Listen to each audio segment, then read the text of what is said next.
So the key to mastering delivery mastery is with systems. McDonald's have got to be one of the best in the world at this. No matter where you can go to a McDonald's in London, you can go to a McDonald's in Kuala Lumpur, and you still get the same systematic consistency all across the globe. Now, this is really what it takes. You go to a McDonald's, you see the same coloured napkins, the same uniforms, all that kind of good stuff. So systems run the business, and then your team just run the systems. So a few things to take into consideration. Number one, feedback surveys. Feedback surveys let you know if your team are following the system. So develop these systems, train the team on how to run them, and then get feedback on whether they're running them well or not. Next thing to look at is written processes. So once you've designed the system, put it into a written process, a checklist.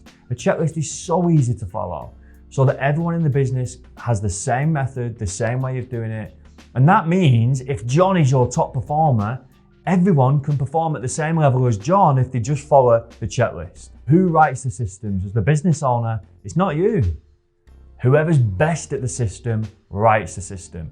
And write the system as you do the job. Then last but not least, you've got to test and measure. So test and measure. How often do you provide your service in full? How often does the customer get everything that they ask for? How often is it on time? How often is it perfectly to spec? Test and measure the delivery of your product to see if the system's working. And if not, you can tweak it. If so, keep going. That way you'll have a systemized business that's consistent and every customer gets the same level of service. Over to you.